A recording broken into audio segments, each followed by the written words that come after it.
Presiden Joko Widodo mempersilahkan warga yang tidak setuju RUU Omnibus Law mengajukan uji materi melalui judicial review ke Mahkamah Konstitusi. Presiden menilai unjuk rasa menolak RUU Cipta Kerja dilatar belakangi informasi hoax. Presiden Joko Widodo berkeyakinan bahwa RUU Omnibus Law Cipta Kerja memiliki dampak yang baik bagi masyarakat, khususnya kaum pekerja. RUU Cipta Kerja akan memudahkan orang membuka usaha yang otomatis menciptakan banyak lapangan kerja baru. Presiden menilai unjuk rasa menolak RUU Cipta Kerja disebabkan banyaknya informasi hoax terkait undang-undang tersebut sehingga banyak orang yang belum mengerti substansi dari RUU Cipta Kerja yang telah disahkan tersebut.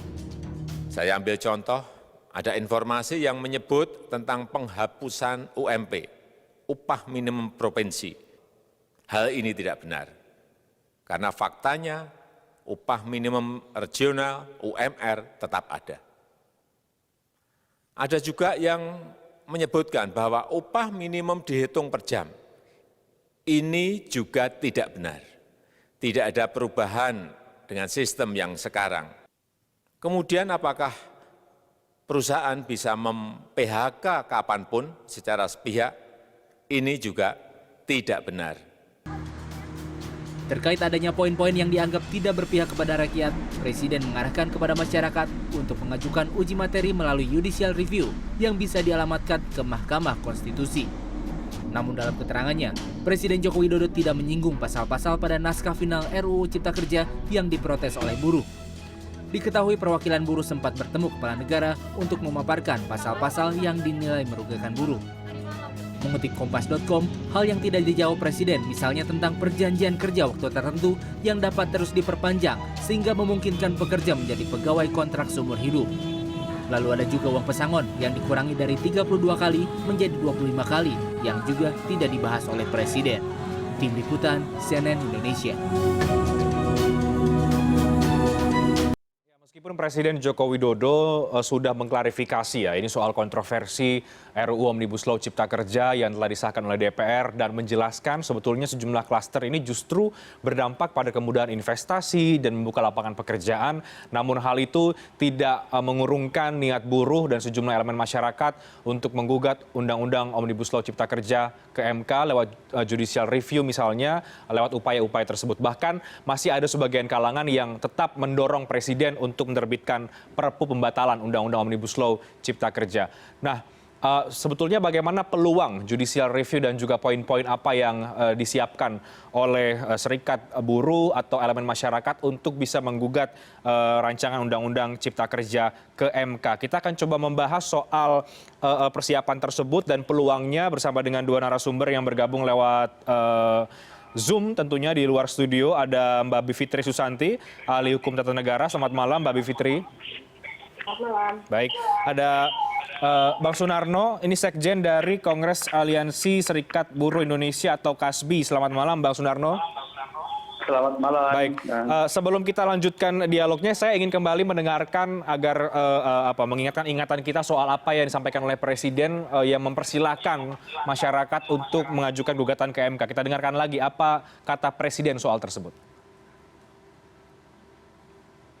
Saya melihat adanya unjuk rasa penolakan Undang-Undang Cipta Kerja yang pada dasarnya dilatar belakangi oleh disinformasi mengenai substansi dari undang-undang ini dan hoax di media sosial. Saya ambil contoh, ada informasi yang menyebut tentang penghapusan UMP, upah minimum provinsi, UMK, upah minimum kota kabupaten, UMSP, upah minimum sektoral provinsi. Hal ini tidak benar, karena faktanya upah minimum regional UMR tetap ada. Dan kalau masih ada, jika masih ada ketidakpuasan terhadap Undang-Undang Cipta Kerja ini, silahkan mengajukan uji materi atau judicial review melalui MK, Mahkamah Konstitusi. Sistem ketatanegaraan kita memang mengatakan seperti itu. Jadi kalau masih ada yang tidak puas dan menolak, silahkan diajukan uji materi ke MK. Saya rasa itu yang bisa saya sampaikan pada kesempatan yang baik ini. Terima kasih. Wassalamualaikum warahmatullahi wabarakatuh. Baik, mempersilahkan jika ada yang tidak puas untuk mengajukan judicial review ke Mahkamah Konstitusi. Bang Sunarno, apakah Kasbi akan menjadi bagian dari sejumlah serikat buruh yang juga akan mengajukan judicial review ke Mahkamah Konstitusi?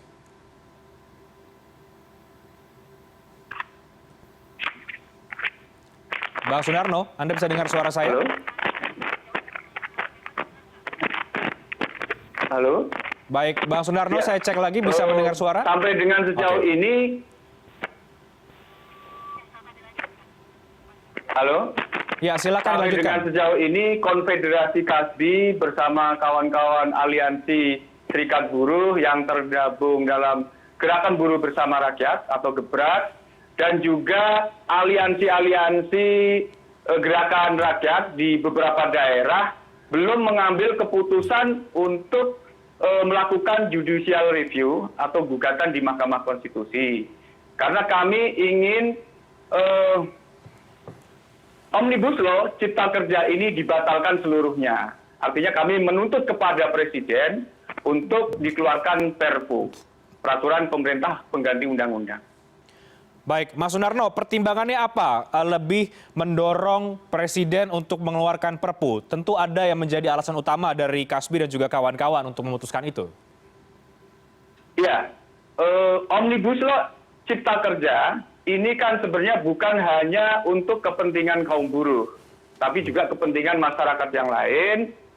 Ada kaum tani di pedesaan, ada juga kepentingan dari calon tenaga kerja atau para pemuda, kaum muda, mahasiswa pelajar yang kalau Omnibus Law ini benar-benar disahkan atau diterapkan, maka ini akan merugikan para calon tenaga kerja atau kaum muda yang akan datang gitu. Artinya kami kaum buruh ingin menginginkan undang-undang Omnibus Law ini benar-benar dibatalkan.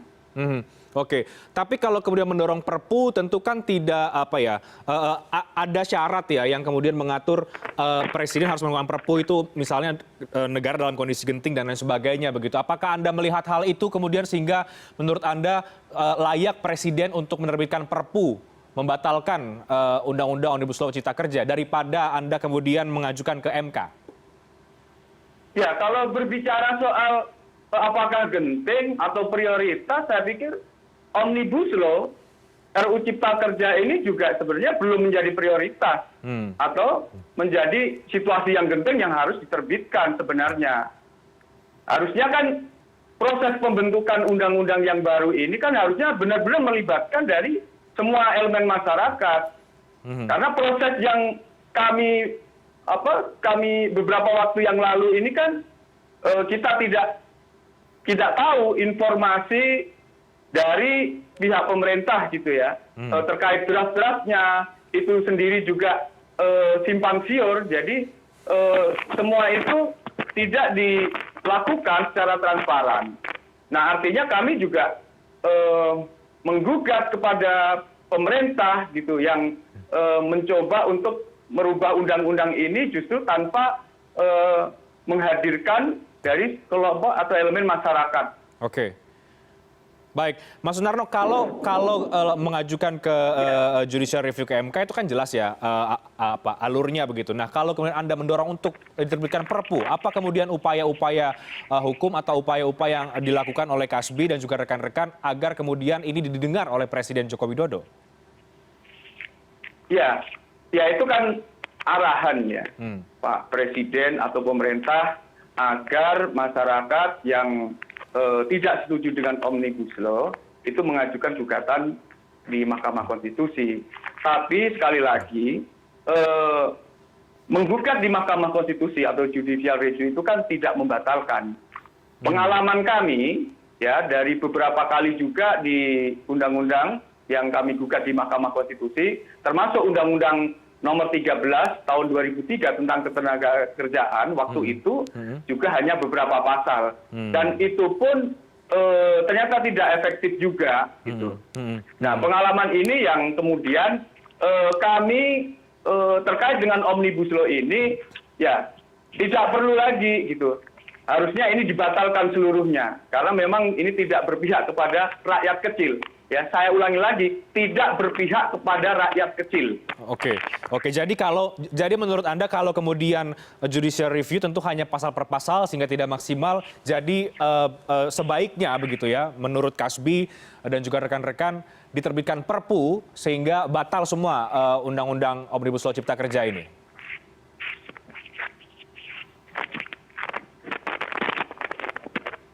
Halo, Mas Sunarno. Ya. Ya, kami menuntut pembatalan seluruhnya.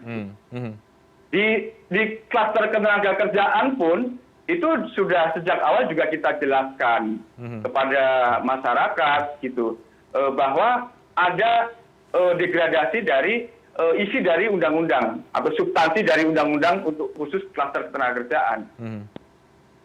Oke, baik.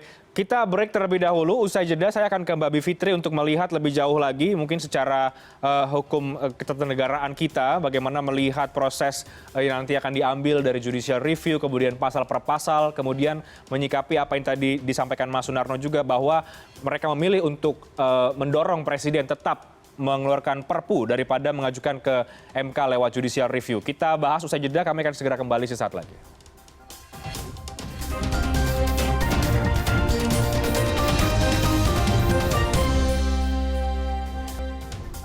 Baik, Anda kembali di CNN Indonesia Prime News. Kita masih membahas soal upaya berbagai kalangan untuk menggugat atau membatalkan atau upaya perlawanan membatalkan Undang-Undang RUU Undang-Undang Omnibus Law Cipta Kerja. Tadi sudah dari Mas Sunarno, perwakilan dari Sekjen Kasbi. Saya ke Mbak Bivitri sekarang. Mbak Bivitri, tadi dari Kasbi ya, Mas Sunarno mengatakan lebih memilih untuk mendorong Perpu daripada mengajukan judicial review ke MK agar lebih maksimal, karena kemudian kalau lewat GR ini ke MK hanya beberapa pasal. Sementara menurut Kasbi, Omnibus Law ini berdampak ke semua orang sehingga lebih baik dibatalkan saja. Bicara soal upaya-upaya hukum itu, apa yang Anda lihat, Mbak Bivitri, dari sejumlah upaya masyarakat untuk bisa membatalkan Omnibus Law Cipta Kerja ini, baik ada yang lewat mungkin judicial review atau yang mendorong Presiden mengeluarkan Perpu, Mbak? Ya, jadi mekanisme yang tersedia menurut konstitusi kita memang dua itu. Mengeluarkan Perpu pasal 22 Undang-Undang Dasar atau ke Mahkamah Konstitusi. Wilayahnya memang beda. Kalau Perpu kan tentu saja wilayahnya Presiden. Keputusannya sangat politik, namun harus bisa dijustifikasi dengan hal ihwal kegentingan memaksa. Yang kedua, di Mahkamah Konstitusi itu wilayahnya yudikatif. Nah, cuma saya kira kita semua perlu mengkritik. Tidak hanya Presiden, tapi semua politisi yang bilang yang tidak setuju bawa saja ke Mahkamah Konstitusi. Itu saya kira mengecilkan perjuangan ataupun apa yang disuarakan oleh semua orang yang protes gitu, dan mengasumsikan bahwa apa yang terjadi di gedung DPR selama beberapa bulan terakhir sudah benar, padahal kita tahu hari Senin kita dipertontonkan proses yang sangat tidak demokratis ya, dan sangat sebenarnya agak lucu sampai mematikan mikrofon dan lain sebagainya. Nah, jadi dengan proses yang segitu jelek, kemudian tiba-tiba bilang ya udah kalau nggak puas bawa saja ke Mahkamah Konstitusi, itu seperti lempar batu sembunyi tangan. Jadi sudah berbuat buruk, kemudian hasilnya dilemparkan ke cabang kekuasaan negara lain. Nah, Mahkamah Konstitusi itu sebenarnya ujinya dua hal. Yang pertama namanya uji material, yang kedua uji formil. Uji material memang hanya beberapa pasal, harus didalilkan setiap pasalnya, mana inkonstitusionalnya.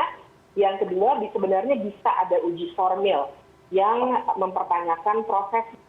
Kalau inkonstitusional, maka bisa dibatalkan seundang-undangnya.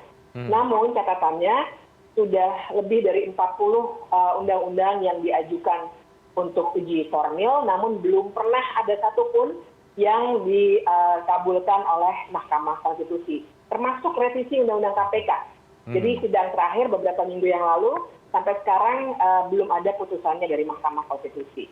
Jadi Mas Sunarno dan kawan-kawan di Kasbi dan beberapa serikat lainnya benar dalam hal banyak sekali ketidakpastian di Mahkamah Konstitusi.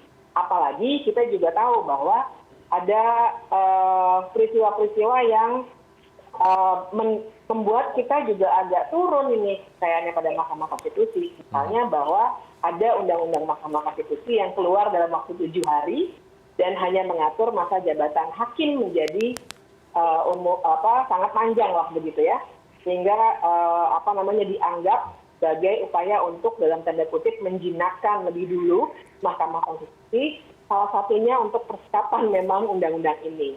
Nah, cuma saya kira kita juga mesti lihat kemungkinan dikeluarkannya Perpu ini, karena Perpu itu kan benar-benar hak subjektif Presiden.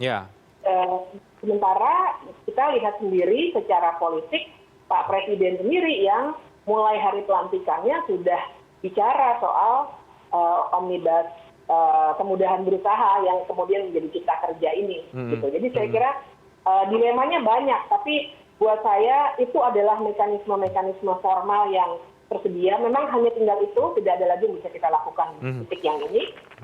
Sehingga semuanya patut dicoba. Dan Perpu saya kira tetap harus didorong memang. Karena buat saya pemerintah bagaimanapun harus merespons dong. Jangan diam saja, terus kemudian bilang bawa saja ke yudikatif. Padahal yang bertanggung jawab eksekutif dan legislatif. Mereka sendiri yang harus merespons kondisi ini untuk berdialog dengan semua elemen. Dan saya setuju dengan pandangan bahwa ini bukan soal tenaga kerja saja. Omnibus ini begitu luas ya, 76 undang-undang lain yang diubah oleh satu undang-undang ini, sehingga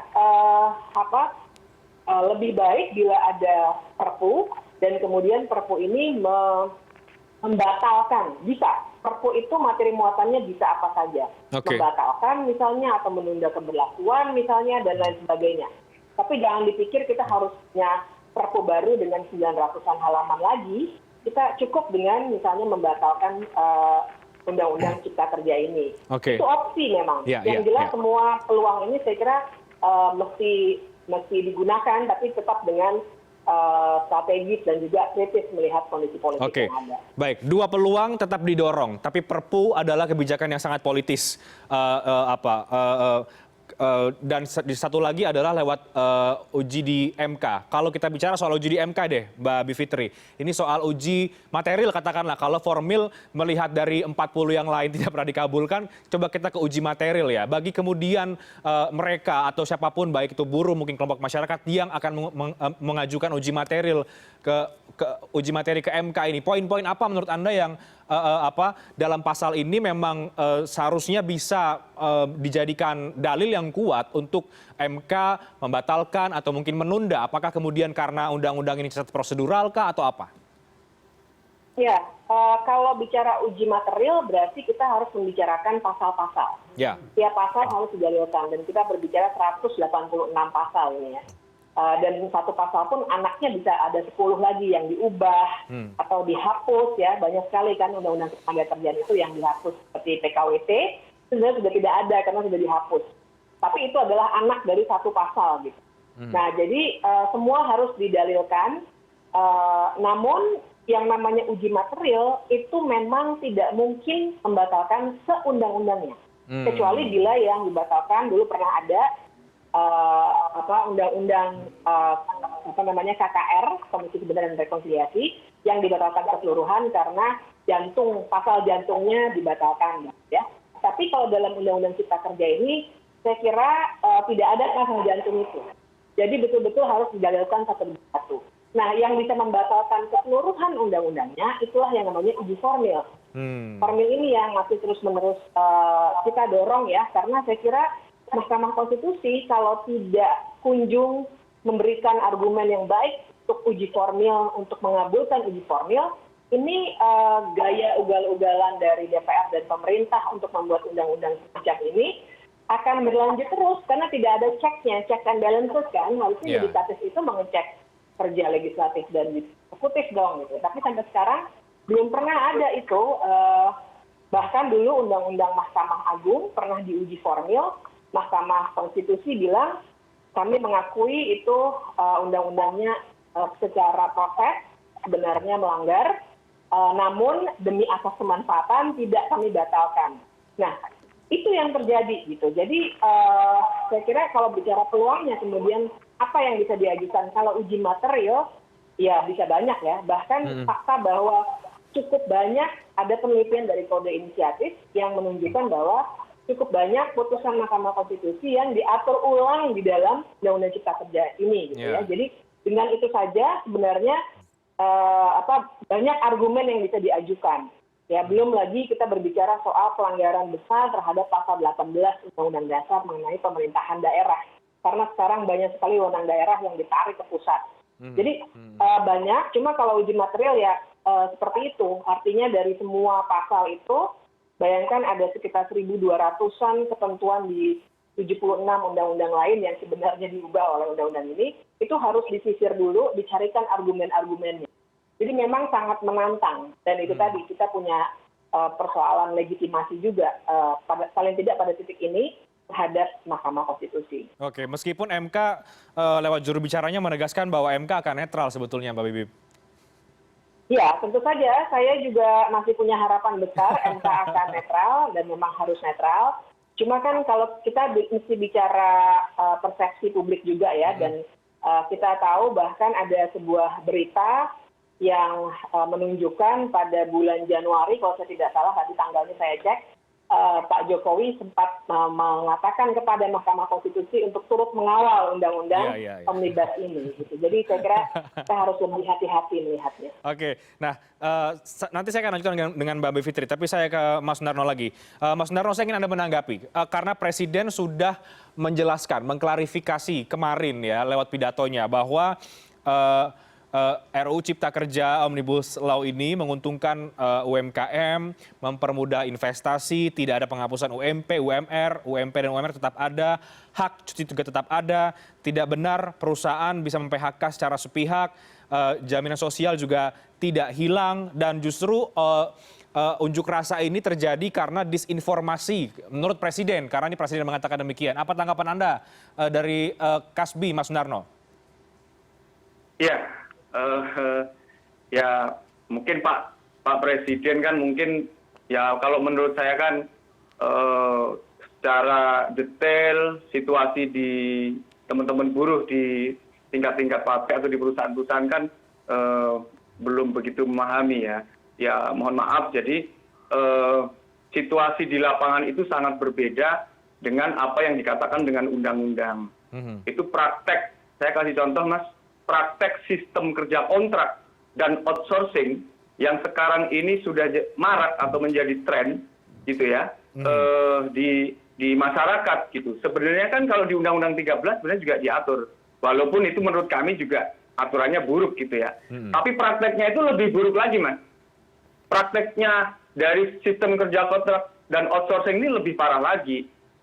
Sistem kerja kontrak outsourcing kalau di dalam RUU Cipta Kerja atau Omnibus Law ini justru di waktunya itu tidak diberi jangka waktu ya, artinya dia lebih longgar, lebih luas lagi, juga jenis pekerjaannya, ya ini justru merugikan teman-teman buruh gitu. Artinya kapan pekerja, khususnya ini yang nanti untuk teman-teman pemuda yang calon tenaga kerja, gitu ya. Kapan mereka akan mendapatkan hak menjadi pekerja tetap kalau seperti ini gitu. Nah, ini kan merugikan mereka buat teman-teman calon tenaga kerja yang kaum muda lah, nanti yang pelajar, mahasiswa yang ke depan itu akan menjadi pekerja atau menjadi buruh. Mereka secara undang-undang atau aturan itu mendapatkan diskriminasi, jadi menjadi pekerja tetap. Jadi nggak perlu dicoba-coba, praktek di lapangan di pabrik-pabrik itu lebih buruk dari aturan undang-undang itu. Gitu. Apalagi soal upah. Soal upah yang ada sekarang ini sebenarnya itu kan ada UMK, ada UMP, ada upah minimum sektoral.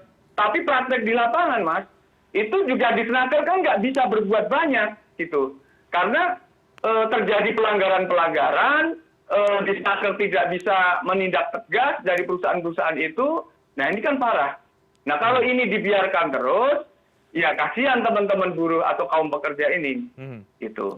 Dan pasal-pasal lain di dalam Omnibus Law ini banyak yang justru terdegradasi dari undang-undang sebelumnya. Dan ini yang menurut kami sangat krusial gitu, atau prinsip ya, prinsip gitu. Misal tentang status kerja itu kan penting untuk pekerja gitu. Kalau dia dikontrak seumur hidup atau menjadi outsourcing seumur hidup kan, ya gimana nanti mereka kalau sudah tua gitu, nggak ada jaminan kan, gitu. Sementara tenaganya sudah tua renta gitu, sudah sakit-sakitan gitu. Sementara tidak ada jaminan hari tuanya. Oke, Mas Karena Sunarno. nggak ada pesangon kan kalau Ya, orang ya. kontrak dan outsourcing itu. Oke. Ya setahu saya jarang, nggak ada sama sekali. Kalaupun ada paling hanya uang pisah aja.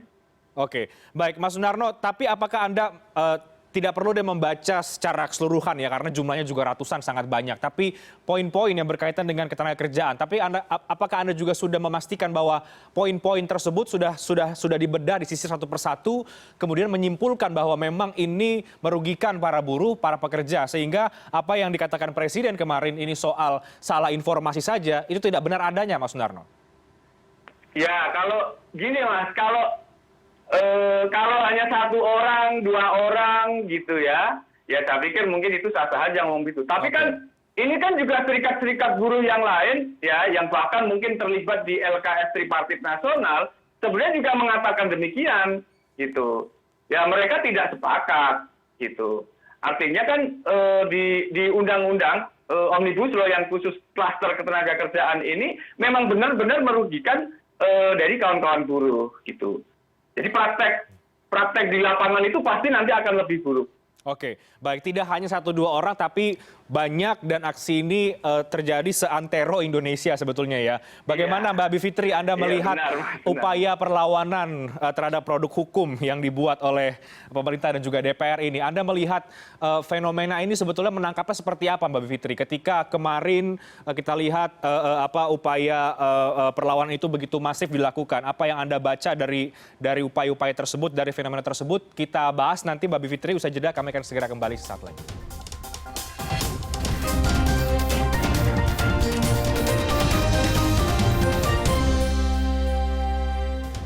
Baik, saya langsung ke Mbak Bivitri. Mbak Bivitri melanjutkan diskusi tadi kita ketika jeda ya sebetulnya. Ini kalau tadi saya tanya ke Mas Sunarno soal pasal per pasalnya. Ini kan Anda juga ahli hukum tata negara. Ketika kemudian Presiden mengatakan ini ada misinformasi, hoax dan sebagainya, kemudian di masyarakat beberapa hari terakhir muncul cek fakta. Sepertinya sebagian publik juga menjadi bingung begitu ya. Ketika Anda membaca ini, betulkah sebetulnya ada misinformasi atau kemudian ini memang undang-undang yang sangat multitafsir sebetulnya? Sebenarnya misinformasi itu timbul satu ya, karena entah disadari atau tidak, tapi saya kira publik perlu tahu bahwa ternyata RUU-nya itu belum selesai diketik. Para pemirsa sekalian, ini adalah pelanggaran besar dalam proses legislasi. Saya sebagai orang yang juga mengajar perancangan peraturan sangat terkejut ya. Jadi sampai sekarang kenapa belum tanda tangan? Salah satunya karena RUU-nya masih disisir lagi untuk diperbaiki. Masih jadi, perbaikan ya? Saya kira yang harus disalahkan adalah DPR dan pemerintah dulu. Kenapa juga? Jadi nggak pernah ada yang kita dapat yang final. Itu satu. Kemudian yang kedua, RUU ini besar sekali. Teman saya nge-print tadi kirim fotonya setebal ini ya setelah di-print. 905 halaman. Nah, bayangkan ini isinya ada 10 klaster. Jadi nggak hanya tenaga kerja, tapi juga lingkungan, perizinan berusaha, dan lain sebagainya. Nah, itu kita mesti bolak-balik. Nah, menurut saya, yang memberikan informasi yang cuma sepotong, itu sebenarnya justru dari pihak pemerintah dan DPR. Jadi, misinformasinya sebenarnya dari sebelah sana dulu. Karena sebenarnya akademisi yang juga sudah kami menelaah dari bulan Februari sejak dasnya dibuka. Itu jadi sudah lama sekali kami teliti, kemudian ada yang memang sudah dinegosiasikan, keluar, tinggal dicoret saja di dokumen kami.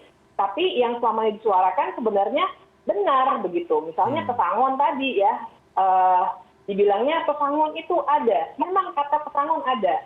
Tapi the devil is in the detail. Harus cek pesangonnya jadi turun. Jadi 25 gitu. Kemudian katanya AMDAL tetap ada. Saya ingat sekali diarahkan seperti itu. Ya ada, tapi pertama AMDAL itu hanya dilakukan kalau risiko usahanya tinggi dan kemudian tidak ada partisipasi publik dan kemudian komisi penilai AMDAL digantikan pemerintah pusat. gitu. Jadi ada detail yang tidak disampaikan kepada publik.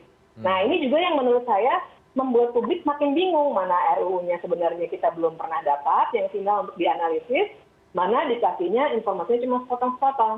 Ini yang saya kira kita perlu kritik pemerintah, karena orang-orang yang demonstrasi itu dipertanyakan, udah baca belum undang-undangnya, dan lain sebagainya. Sementara undang-undangnya draftnya belum ada, dan saya yakin dengan ketebalan itu, saya juga mau tanya sendiri, apakah dari pemerintah maupun DPR sudah baca belum undang-undangnya? Saya sebenarnya kurang yakin, karena itu rumit sekali membacanya. Apalagi ada pasal-pasal perpajakan yang baru masuk tanggal 22 September, yang baru sekali bahkan tidak ada di awal.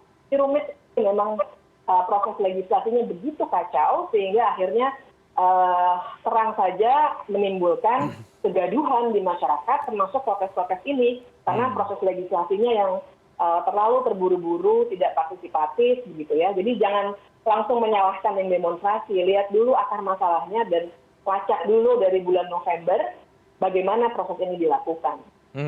Jadi Anda melihat upaya sejumlah kalangan ya, baik buruh, mahasiswa dan elemen masyarakat yang lain kemarin untuk melawan, mengkritik Undang-Undang Omnibus Law RUU Cipta Kerja ini yang begitu masih terjadi di Indonesia. Ini apa yang Anda lihat dari situ, Bapak? Fenomena ini bagaimana ketika kemudian begitu banyak lapisan masyarakat yang turun bersama-sama untuk menyampaikan kritik terhadap pemerintah dan juga DPR? Ya, kalau menurut saya ini satu, yang namanya unjuk rasa itu sangat wajar ya dalam sebuah demokrasi. Dan ini fenomena yang tangkapan saya adalah fenomena ini terjadi karena tidak ada komunikasi politik yang baik antara pemerintah dan DPR dengan masyarakat. Jadi pemerintah dan DPR itu memaksakan betul undang-undang ini harus keluar secepat mungkin, sehingga mengabaikan proses seperti tadi. Gitu. Seandainya saja misalnya Omnibus Law ini tidak sebesar ini, ya ini terlalu besar menurut saya sebagai sebuah omnibus. Omnibus itu nggak apa-apa, itu metode. Tapi ini terlalu besar. Misalnya dia kecil dan kemudian dikomunikasikan dengan baik dan tidak terburu-buru sejak awal sekali waktu penyusunan, saya cukup yakin tidak akan terjadi hal-hal yang sekarang ini terjadi. Begitu. Jadi buat saya ini adalah fenomena tidak adanya komunikasi politik yang baik antara orang-orang yang kita pilih dengan kita yang memilih mereka. Gitu. Dan mau tidak mau akhirnya karena tidak ada dialog itu, tidak dibuka juga, akhirnya yang harus dilakukan adalah ke jalan, begitu. Dan kalau misalnya kita bilang aksinya harus damai dan lain sebagainya, kenyataannya banyak aksi damai, lihat saja aksi Kamisan yang sudah 13 tahun, diabaikan begitu saja oleh pemerintah. Jadi rakyat lama-lama ini akumulasi menurut saya. Kita sudah marah tahun lalu dengan revisi Undang-Undang KPK, kemudian Undang-Undang Minerba yang juga tahu-tahu muncul tidak ada partisipasi gitu ya. Jadi ada akumulasi, apalagi di masa pandemi kok dipaksakan betul, sehingga kemarahan itu keluar dalam demonstrasi-demonstrasi kemarin. Oke. Saya ke Mas Sunarno terakhir. Mas Sunarno bicara soal kemarahan lewat demonstrasi kemarin. Apa lagi dari Kasbi atau dari Anda? Apakah akan ada aksi lanjutan berikutnya atau fokus saja sekarang karena Kasbi mendorong lewat Perpu begitu ya? Fokus saja sekarang untuk semua kekuatan mendorong Presiden melakukan atau menerbitkan Perpu, meskipun sekali lagi Perpu ini adalah tentu diambil atas alasan yang sangat subjektif dan sangat politis. Ya, Konfederasi Kasbi bersama kawan-kawan serikat buruh yang lain dan juga aliansi dalam waktu yang akan datang ini ya sebenarnya menginginkan agar segera dibatalkan dengan ada pembentukan atau pelaksanaan di Perpu, ya artinya secara baik-baik lah. Kita akan menunggu dalam beberapa waktu ini, tapi kalau memang itu juga ternyata tidak dilakukan, diambil keputusan oleh Presiden, maka ya sebenarnya ya kawan-kawan itu memang ya akan melakukan aksi lanjutan, bukan hanya di daerah tapi juga ya di Jakarta juga, termasuk di beberapa daerah gitu. Ya itu kan gini ya, aksi-aksi yang dilakukan oleh kawan-kawan buruh atau kawan-kawan mahasiswa itu kan sebenarnya juga ya niatnya kan baik gitu. Ya sebagai warga negara kan mereka berhak untuk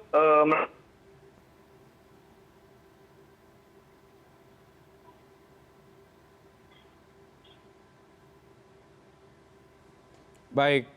Ya, tampaknya Mas Sunarno. kepolisian Oke. juga menjaga dengan ketat atau melakukan blokade. Baik, Mas Sunarno, mohon maaf karena tadi sempat hilang suaranya. Bisa Anda ulangi lagi pernyataan Anda, Mas Sunarno? Ya, Konfederasi Kasbi dan aliansi Gerakan Buruh Bersama Rakyat dan juga aliansi-aliansi kawan-kawan mahasiswa di beberapa daerah dalam waktu dekat ini menunggu keputusan presiden untuk mengeluarkan Perpu. Tapi kalau memang dalam beberapa waktu ini tidak ada keputusan, maka Kasbi bersama Gerakan Buruh dan Rakyat dengan aliansi-aliansi mahasiswa bersepakat untuk kembali melakukan aksi demonstrasi. Karena aksi demonstrasi atau unjuk rasa ini kan juga bagian dari hak warga negara. Jadi menyampaikan aspirasi yang juga dilindungi oleh Undang-Undang Nomor 9 Tahun 1998 tentang menyampaikan pendapat di muka umum. Maka kami juga meminta kepada Presiden, kepada Kapolri untuk tidak menghalang-halangi atau memblokade aksi-aksi yang dilakukan oleh kelompok Gerakan Rakyat. Agar aksi ini juga berjalan dengan damai dan tertib. Seperti itu, Mas. Baik, Mas Sunarno, selain mengharapkan ada Perpu yang diterbitkan oleh Presiden, apalagi harapan Anda bicara soal Omnibus Law Cipta Kerja ini? Apakah kemudian menginginkan terbuka lagi ruang-ruang dialog dengan Presiden atau dengan pemerintah, dengan DPR, atau kembali dilibatkan agar tidak ada suara buruh yang dikesampingkan sehingga menjadi dirugikan dalam klaster ketenagakerjaan? Ya, begini Mas, kalau kami itu kan menginginkan agar itu kalau mau ada kebijakan tentang pembentukan undang-undang seperti yang saya sampaikan di awal, ya harus benar-benar melibatkan dari elemen masyarakat gitu, dari serikat-serikat buruh, dari serikat petani, dari mahasiswa, dari komponen-komponen masyarakat agar dilibatkan dalam proses pembuatan draft-draft itu. Jadi apa yang menjadi aspirasi dari masyarakat itu memang benar-benar masuk. Jadi menjadi undang-undang yang benar-benar melegitimasi dari kepentingan rakyat Indonesia secara umum. Bukan kepentingan dari pemilik modal atau investor atau oligarki. Gitu, Mas. Oke, baik. Mbak Bivitri, dari Anda terakhir, ini masih ada waktu beberapa hari ke depan ya, setelah diketok palu oleh DPR, sebelum nanti betul-betul disahkan, diundang-undangkan. Apalagi kemudian yang Anda dorong terhadap pemerintah dan juga DPR dan semua elemen masyarakat yang kemudian akan mungkin menggugat undang-undang ini ke MK? Yang jelas saya kira dengan situasi sekarang ini, janganlah sebenarnya pemerintah itu arogan gitu menjawab-jawabnya. Jadi saya kira dengan bilang misalnya, apakah ini yang protes sudah membaca undang-undangnya atau belum? Atau kalau tidak suka bawa saja ke Mahkamah Konstitusi. Itu adalah respons yang menunjukkan arogansi kekuasaan yang tidak akan meredam emosi orang-orang yang melawan ini. Harusnya lebih bijak lagi untuk mengajak dialog dan lain sebagainya, dan juga hentikan kekerasan, karena semakin ini kekerasan ini banyak sekali. Saya tidak tahu sejauh mana banyak sekali cerita video dan lain sebagainya yang beredar, ribuan orang yang ditangkap. Nah itu semua yang dikurangi begitu ya. Kita semua tidak ada yang setuju dengan perusakan fasilitas umum, tapi jauhilah kekerasan itu dengan cara salah satunya juga tidak mengungkapkan hal-hal yang membuat publik yang sedang banyak mengkritik ini menjadi semakin marah karena ada arogansi dari pemerintah. Baik, kita apresiasi apapun langkah upaya hukum yang akan diambil oleh sejumlah pihak berkaitan dengan menggugat RUU Cipta Kerja ini ke MK, dan tentu lagi-lagi apapun kemudian suara publik, masukan itu mudah-mudahan juga pemerintah mendengar sampai nanti beberapa hari ke depan ini. Terima kasih banyak Mbak Bivitri sudah bergabung bersama dengan kami. Mas Sunarno, terima kasih banyak Sekjen Kasbi sudah bergabung di CNN Indonesia Prime News pada malam hari ini. Ya, terima kasih. Selamat malam. CNN Indonesia Prime News masih akan segera kembali sesaat lagi dengan informasi lain. Tetap bersama kami.